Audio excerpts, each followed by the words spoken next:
Everything you've heard about Antarctica is probably true, and that may only be scratching the surface. The seventh continent is a place of utter splendor, vastness, ice, and of course, penguins.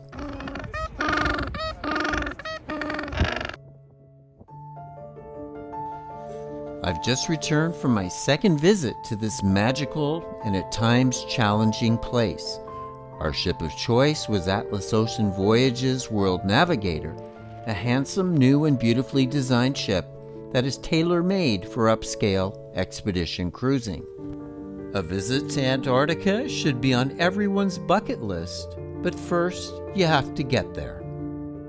Our 11-night itinerary took us from Ushuaia, on the southernmost tip of Argentina, across the notorious Drake Passage, to the South Shetland Islands and what is known in the U.S. as Antarctica's Palmer Peninsula.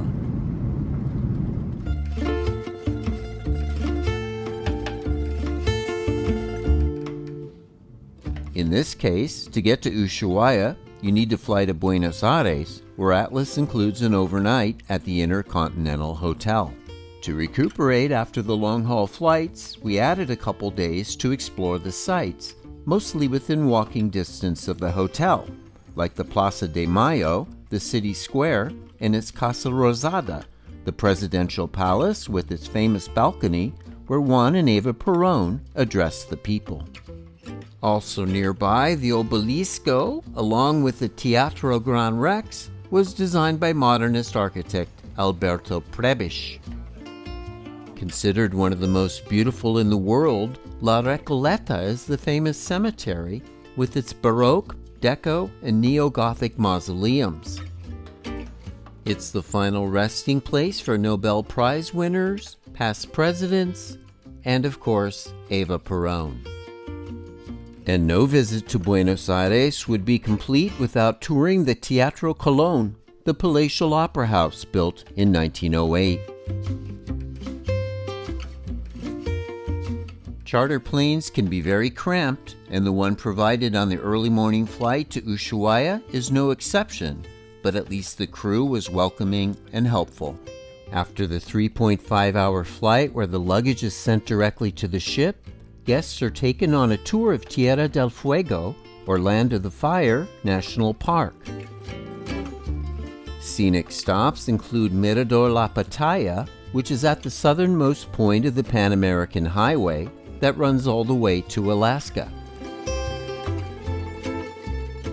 After a pit stop at the Visitors Center, the tour continues to the serene setting of the Bahia Ensenada Zaratiegui, where the now closed post office at the end of the world is located.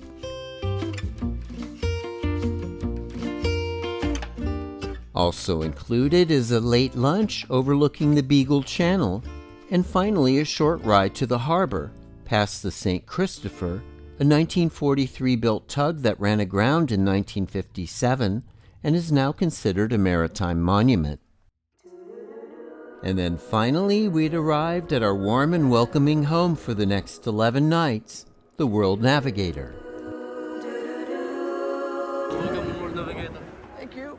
After being welcomed by the hotel manager and the cruise director, we were ushered on board. This would be my second cruise on the Navigator, which took me from Greece to Egypt in 2021. I also sailed on her sister, the World Traveler, in the Western Med, and needless to say, I'm a big fan of the Atlas experience. This would be my first opportunity to travel with Atlas in full expedition mode. So while we get settled with a welcome glass of bubbly and a canapé, let's take a quick look at this little gem of a ship.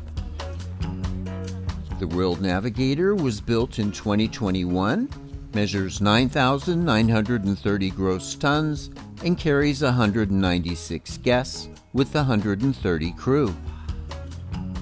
She has 6 passenger decks, beginning at the top with Deck 8, which has a jogging track and 4 workout stations. 12 laps equals a mile. I should add, for a much more detailed look at the ship without Christmas decor, please check out our decked top-to-bottom tour on this channel. The next level, Deck 7, begins with an open observation terrace followed by the Dome, a spectacular observation lounge with a bar and a domed skylight over a compass rose marble dance floor. Hello, hello, hello. On Midships Deck 7, there's a pool area with open and sheltered sunning space. On our cold weather cruise, the pool didn't get much use, although the jacuzzis did, and the alfresco bar was closed. On Aft Deck 6, there's a sheltered terrace overlooking the wake.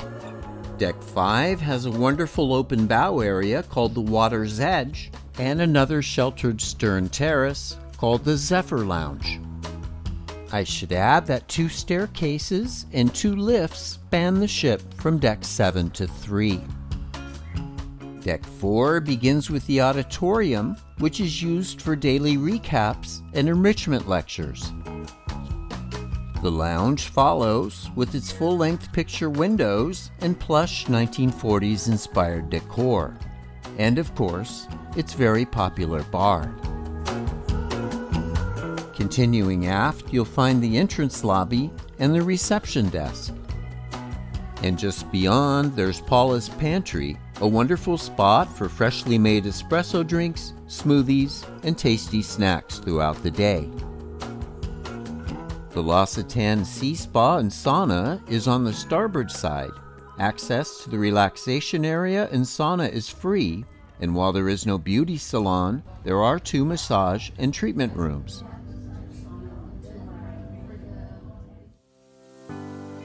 A nice boutique is located between the spa and the gym, which is on the port side.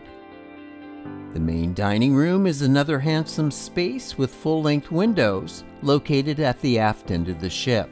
There's a central buffet area used for breakfast and lunch, and additional alfresco seating overlooking the wake is popular during warmer cruises. And finally, the mudroom is located on Deck 3. And now our cabin, number 307, is ready. This 183 square foot Adventure Ocean View is the smallest and most economical on the ship. It had a small closet that was a bit tight, just 2 drawers and a full-length corner wardrobe. My advice is to pack lightly and leave the fancy clothes at home. I should also explain that those metal window covers are called deadlights. They seal and protect the window at the beginning and end of the cruise for the Drake Passage crossings. There's a nice writing desk with an espresso machine, included pods, and Kuzmi brand teas, as well as a fully stocked minibar. Outlets include 2 USB ports, a European and an American plug-in, and there was room under the beds for our suitcases. The Carrara marble bathroom had a nice large shower, a nightlight setting, and L'Occitane and Provence amenities. Atlas also provides use of bathrobes and slippers. Alright, now it's time to don that life jacket and head to reception for the muster drill. From there, it was off to the auditorium for an introduction by the hotel manager and cruise director, and the ship's incredible expedition guides, 17 in all, hailing from 14 different countries. Up on deck, it was nice and calm, if a little chilly, as we navigated the sheltered waters of the Beagle Channel. And then off to a nice light dinner in the dining room, which on this night only would be offered buffet style.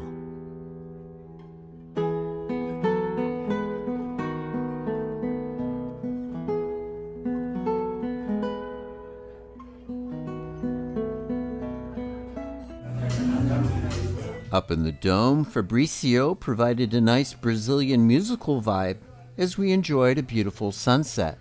And then vocalist Luciana joined Fabrizio for a really chill take on songs like ELO's Last Train to London before we headed off to bed. Rather remarkably, the next morning, the Drake was on its best lake behavior.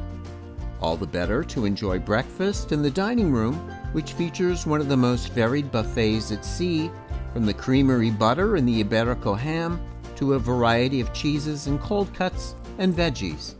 And that's just the port side. On the starboard side, you'll find fresh fruits, yogurt, muesli, healthy shots, smoothies, and fresh-pressed juices like orange, carrot, and mango. In the middle, there's oatmeal, eggs, sausages, nuts, seeds, honey from the comb, and a press that's set up to make what is basically fresh Nutella. There's also congee, gorgeous breads and croissants, pastries, and a selection of cereals and jams. That healthy-sized meal would fuel a morning of briefings about what to wear on expeditions and instructions for those planning to sea kayak, which is available for a $200 fee. There was also a physical test to make sure interested guests could actually get in and out of the kayaks. During a break in the programming, we visited the bridge, which was open on that remarkably calm sea day. The Navigator is one of 3 identical sister ships in the Atlas fleet, which also includes the World Traveler and the World Voyager. The Navigator cruises at a speed of 16 knots, or approximately 18 miles an hour, and is Polar Category C ice class with a 1B rating, meaning her hull is strengthened to navigate icy waters, but she's not a full-on icebreaker. Atlas also provides a once-in-a-lifetime opportunity to camp overnight in Antarctica for a $750 per person surcharge, and of course, they provide all the necessary gear and a whole menu of protocols to keep you safe. There was also an informative talk about the birds of the Drake Passage and an update on the weather conditions.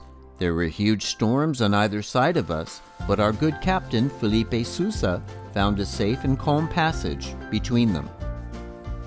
The expedition guides then inspected all of our gear and clothing for any potential biohazards, and then we got to try on those fantastic Atlas parkas, which we also get to keep. Oh, we actually keep these. For afternoon tea in the dome, we indulged with some bananas Foster and fresh brewed Kuzmi teas with leaves. And then there was the captain's welcome in the lounge. But for now, you were very lucky. You experienced the Drake Lake. Cheers. Cheers. Dinners began with that gorgeous bread and creamery butter, which we would enhance with a dash of olive oil and balsamic. The included wines were poured in proper stemware, and we especially enjoyed the Ojo Negro Malbec. Zero waste, gluten, lactose, and sugar-free options were indicated on the menu. Choice appetizers included a mushroom ballatine, garlic-infused carrots, and an artichoke risotto. Salads might include Horia Tiki, or, from the classic menu, Caesar. Soups ranged from porcini mushroom to avgolemano. Main courses included lemon-butter glazed lobster, corn-fed chicken supreme, classic bolognese lasagna, and Josper broiled Angus tenderloin. Veggie options included an Indian thali and a roasted eggplant. A Valrhona chocolate quenelle, Napoleon, and baklava with pistachio gelato were among the desserts, and the gelatos were always great. After dinner, cruise director Daniel, who has a great voice, performed in the dome, alternating on various nights with the Brazilian duo Fablux. At bedtime, there was often a thoughtful gift like these smartphone cases and a nice note from our cabin steward Lena.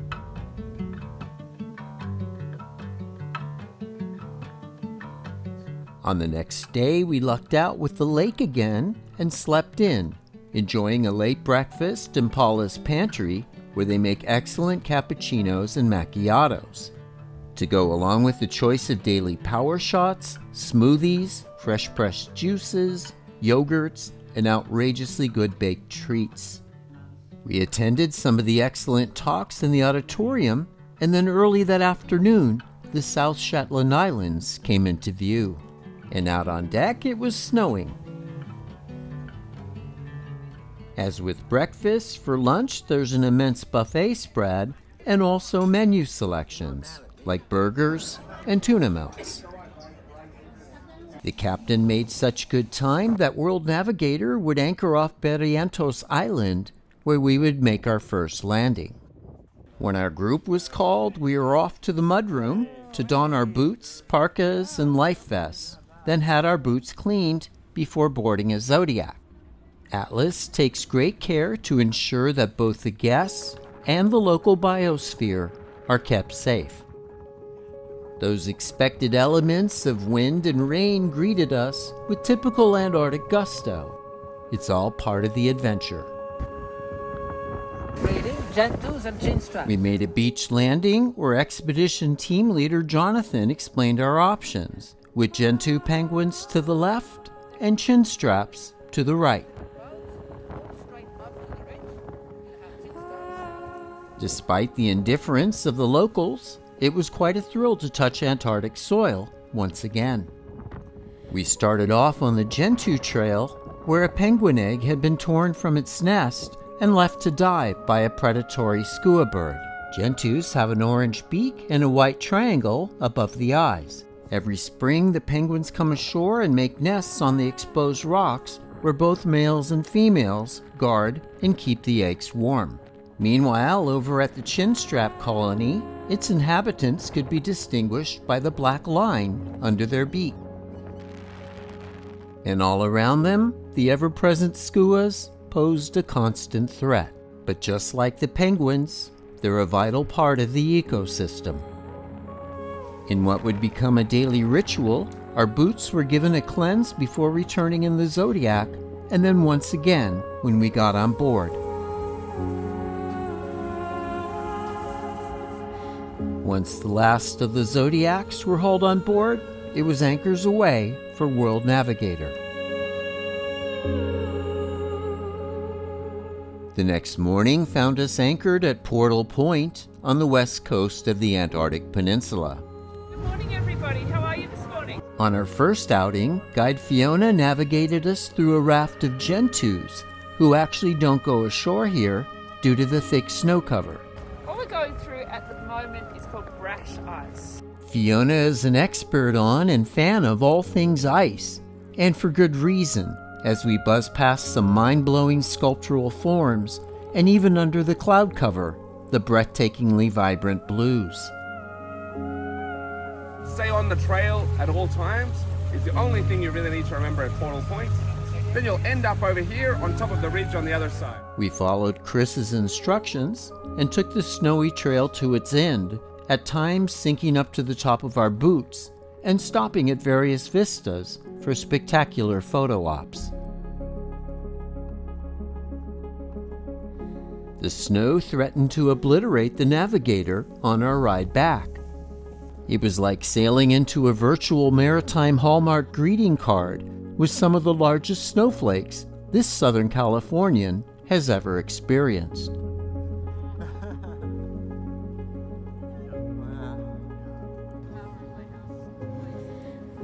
Later, on the water's edge, you could hear the whales before you saw them. Our second outing that day was at Recess Cove, where we were literally surrounded by humpback whales. It was fascinating to watch them dive and sink, seemingly oblivious to our Zodiacs. They were literally on all sides of us. Here, a trio dive in formation to feed on the krill lurking in the depths.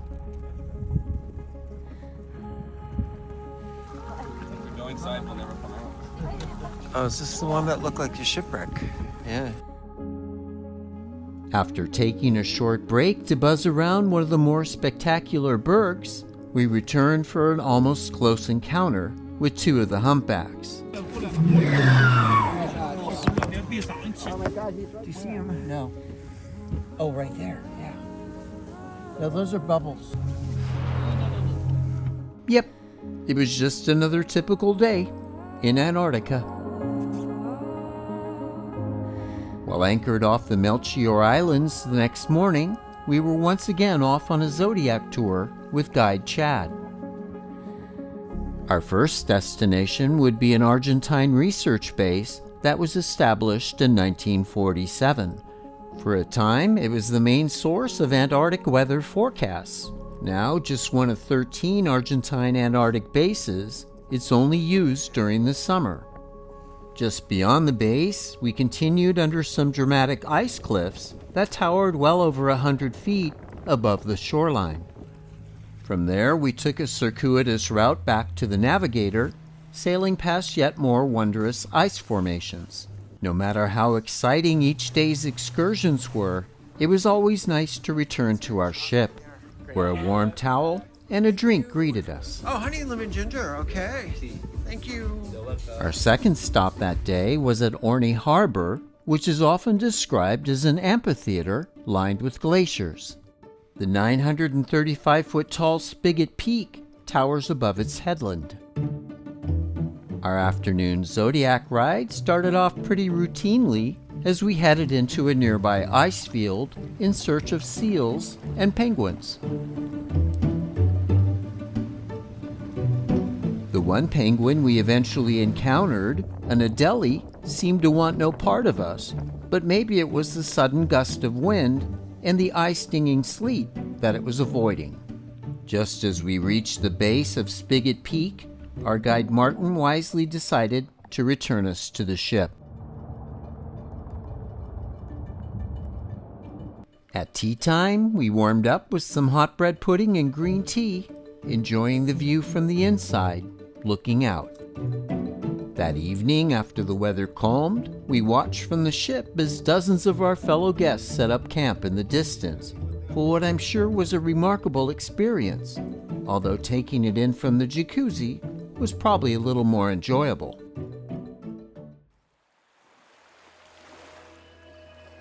The next day was one of the most breathtakingly scenic I've experienced in well over 300 cruises.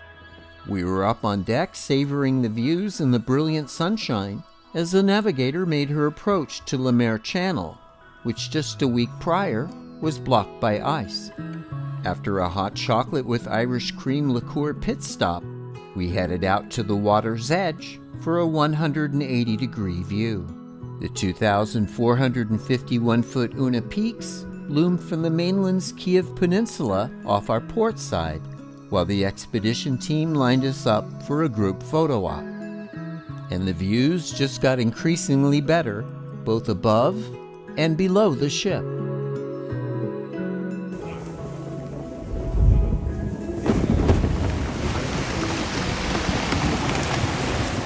It's no wonder that this place has been nicknamed the Kodak Gap.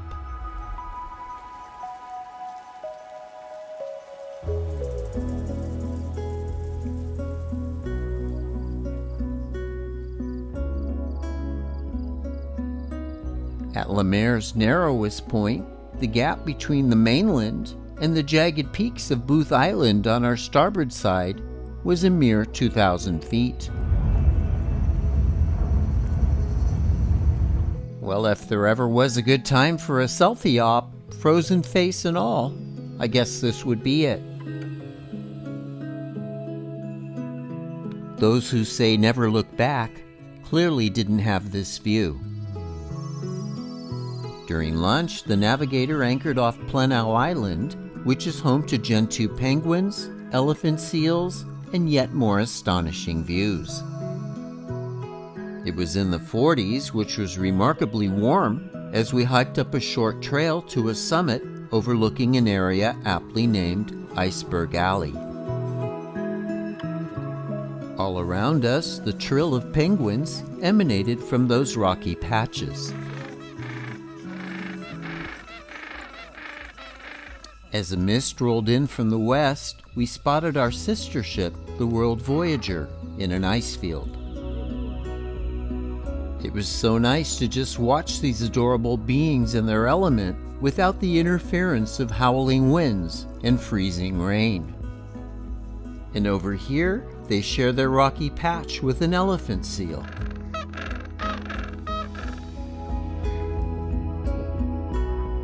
On our way back to the Navigator, I asked our guide Fernando if we could circle the ship in the perfect lighting conditions, to which he replied, "Nothing is impossible," and took us on an exhilarating spin through the ice fields on the ship's starboard side. For someone who spent a lifetime photographing ships, it doesn't get better than this. We really couldn't have wished for a more perfect day. The current time is way too early. Yep, far too early the next morning. We were gearing up in the mudroom for our sea kayaking outing at Hydrurga Rocks. You can go away from the Zodiac, but stay close. After a short ride, we transferred directly from the Zodiac onto the kayaks. For these outings, Atlas provides full-length dry suits and special kayak-friendly life vests. Fortunately, we wouldn't have to put either to test as we paddled around the calm, rocky outcrop.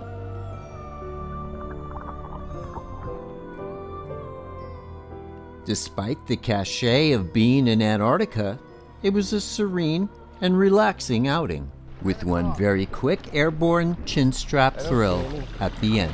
Oh my God! And speaking of plunging, I've got to hand it to our fellow guests, most of whom partook of the polar plunge that morning.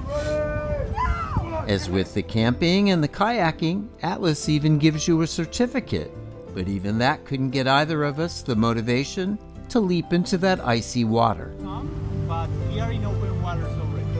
The afternoon outing at Spurt Island began with a Zodiac ride into an iceberg-filled inlet surrounded by basalt cliffs. From there, we buzzed along the rugged shoreline that is exposed to the open seas of the Drake Passage. An Adelie penguin pointed us towards a dramatic sea cave that almost looked hand-carved.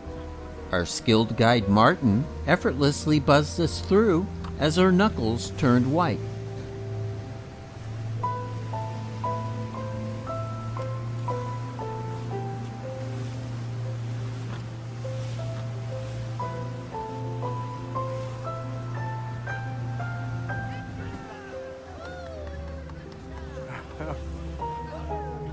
It really was a perfect storm of perfect sea, ice, and weather conditions.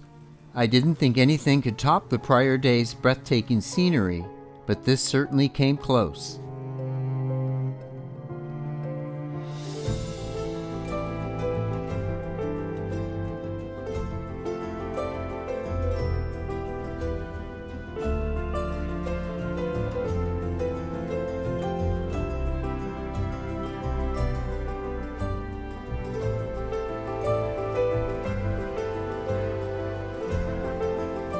On our way back, we encountered an iceberg that looked like one of today's top-heavy mega cruise ships, but prettier, of course. Okay, ready? Everyone sitting down? And we would make a second pass through that rugged first cave to cap off that afternoon's e-ticket ride.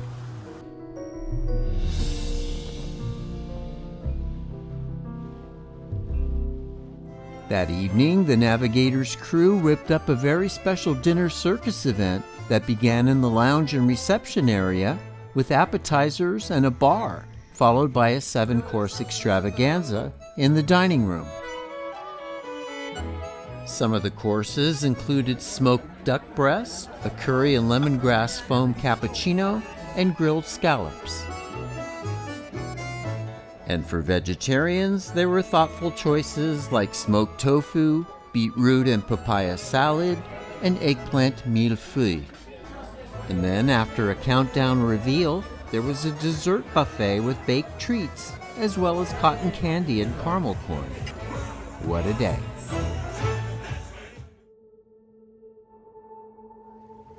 The next morning at Astrolabe Island, tour leader Jonathan took us on an icy ride past a giant pyramid with a hole in its center and a formation that looked like our ship for an up-close ride through growlers and bergy bits.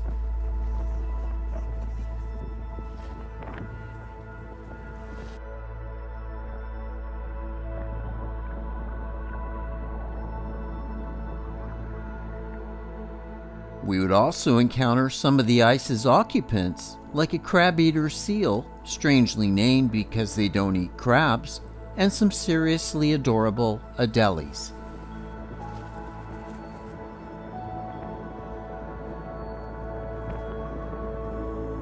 Later in the day, as the navigator cruised the Bransfield Strait, we enjoyed some much bigger encounters with icebergs that were the size of small islands.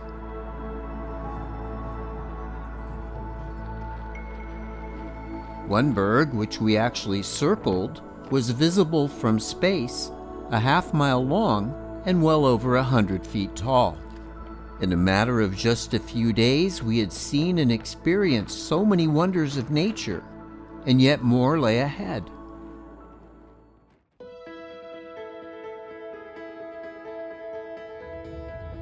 Half Moon Island, where we zodiaced ashore the next morning, is close to our first port of call, Barrientos Island, in the South Shetlands. Our guided hike took us up a snowy mound to the Argentine-owned Camara Research Station for a photo op.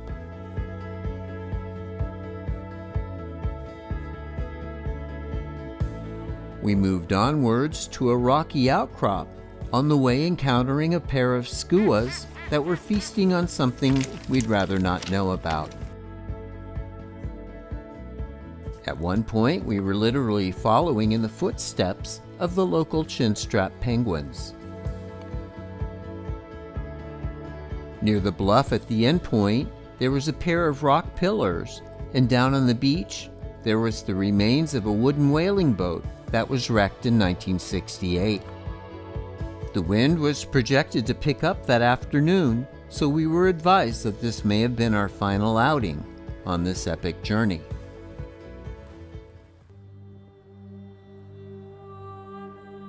Our last stop was Deception Island, a collapsed but still active volcano. The sea and wind conditions were doable, if a bit challenging, so Captain Sousa managed to navigate us safely into its sheltered caldera. Once around the bend, I was fascinated to see the remains of an abandoned whaling station, and then delighted to hear that the Zodiacs could be launched for our final landing. This is where we are, and you're also inside the caldera of an active volcano. After a chance to dip our hands in the warm geothermal water, we proceeded along the black sand beach, past the remains of a docking pontoon, old boilers, and tanks that stowed whale blubber, once used for heating, lubrication, and soap. Despite, or perhaps because of the howling wind and skin-piercing chill, while visiting a ghost town inside an active volcano in Antarctica, I've probably never felt more alive. Abandoned in the early 1930s, the whaling station leaves behind a graveyard with 35 occupants. We continued onwards to a British research station that was abandoned after the eruptions of 1967 and then again in 1969. As a kelp gull clung tightly, we moved on to our next stop, an abandoned aircraft hangar and bits of old runway, and then took in the ultimate otherworldly view. On the return, our guide Suzanne showed us some of the local marine life, including krill, a jelly, an urchin, and a sea star. And then one final windswept and exhilarating Zodiac ride back to the ship. In the lounge after dinner, there was a crew talent show and an auction of the ship's navigation chart signed by all the officers that raised money for the crew's welfare fund. I keep on falling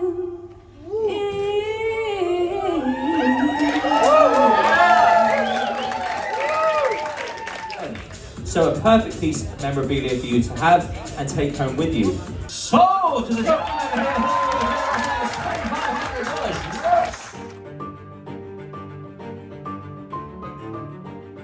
The next day, I basically laid myself and the cameras to rest as we navigated the still mercifully moderate Drake.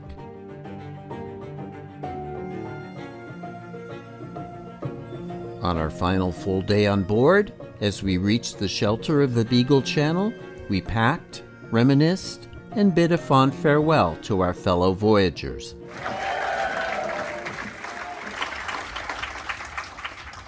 And as I said before, it's all about the weather. If the weather allowed, we can do anything. If the weather don't cooperate, it's my fault.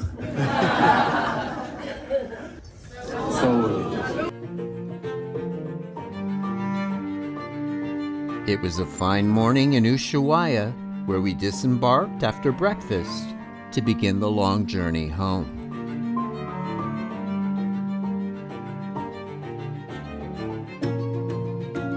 Thank you so much for joining us on this once-in-a-lifetime journey. For more information, please go to atlasoceanvoyages.com.